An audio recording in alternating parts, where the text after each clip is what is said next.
Okay, good morning to all. Welcome back for today's class of chapter number 2, process management. We are continuing. So, today we are going to discuss about the context switch. So, what is the context switch? A context switch is the mechanism to store and restore the state or context of a CPU in process control block so that a process execution can be resumed from the same point at a later time. That means context switch is a concept which maintain the record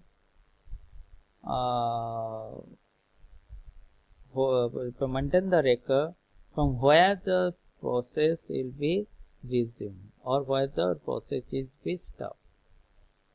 Let discussion with an example. When you are accessing a browser, suppose the system is accidentally switched off or it is be anything, it is be switched off. Then when you open after the opening the computer system, then you click on the browser.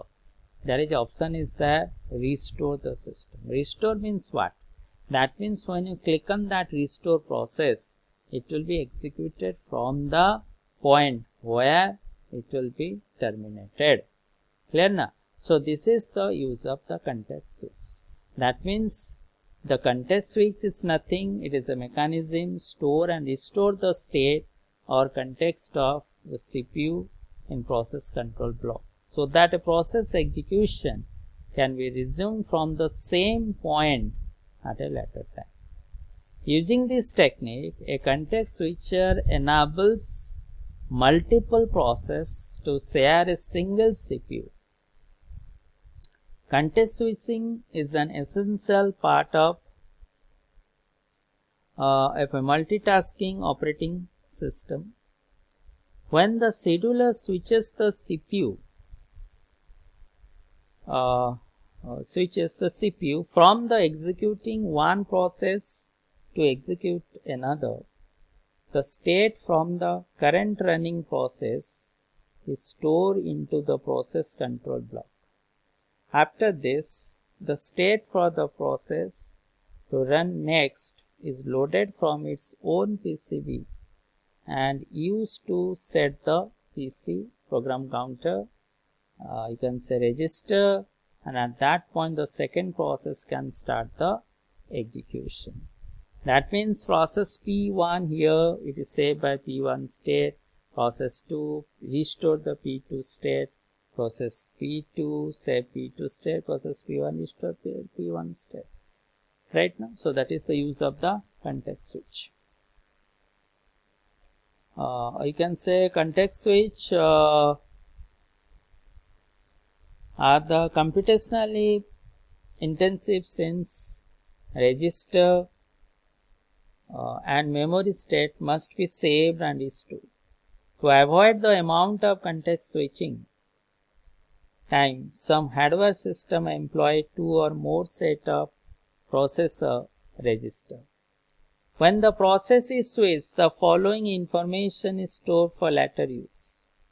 One is your program counter. Second one is your scheduling information based on limit register value, currently used register, change state, IO state information, and accounting information. CPU, that is the use of the context switch. Next is you come to the CPU scheduling algorithm. What is CPU scheduling algorithm? CPU scheduling deals with the problem of deciding which of the process in the ready queue is to be allocated first to the CPU, and there are four types of CPU scheduling that exist. One is your fast come fast serve scheduling algorithm FCFS, shortest of fast scheduling SJF algorithm, priority scheduling algorithm, round robin scheduling algorithm. So these are the four algorithms of CPU scheduling. So first come to the FCFS, fast come fast serve scheduling algorithm.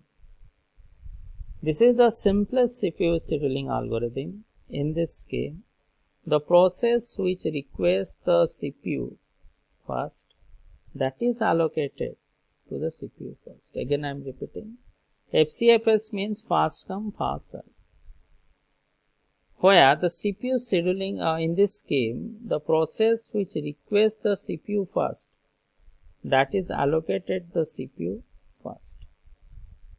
The implementation of FCFS algorithm is easily managed with a FIFO queue, first in first out queue.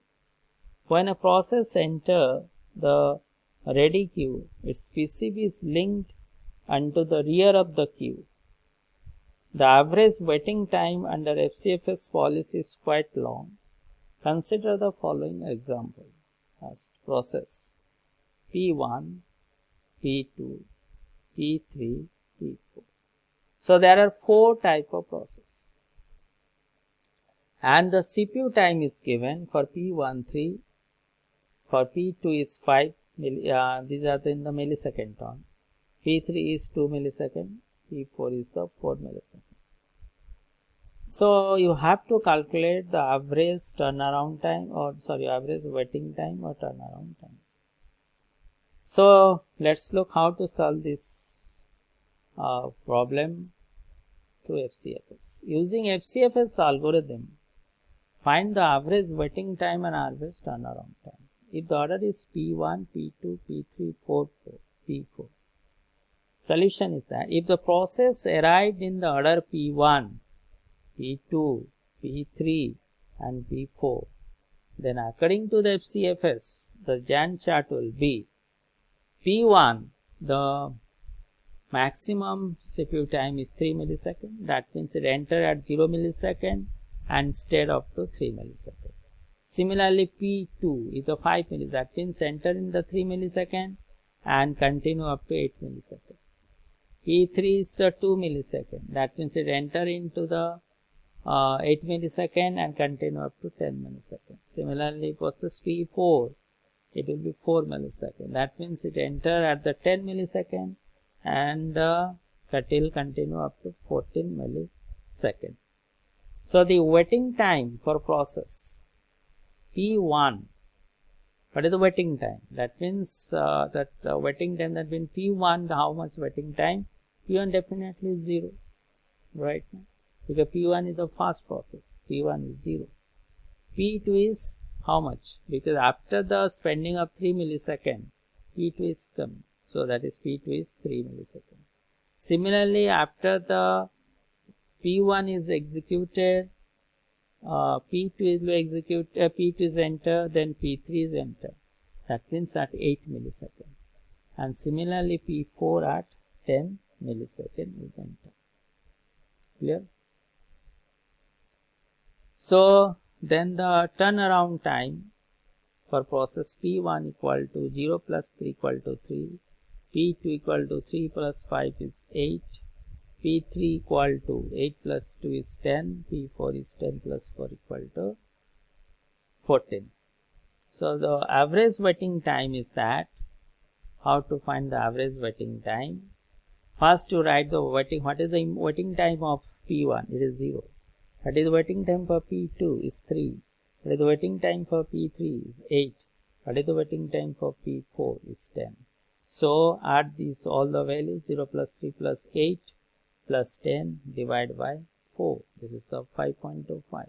Similarly, turnaround time 3 plus 8 plus 10 plus 14 divided by 4 equal to how much? It is the 8.75. So this is all about this FCF algorithm is non-preemptive. Is the non-preemptive, means once the CPU has been allocated to a process, then the process keeps the CPU until the release the CPU either by terminating or requesting IO. So this is all about FCFS, fast come fast service algorithm.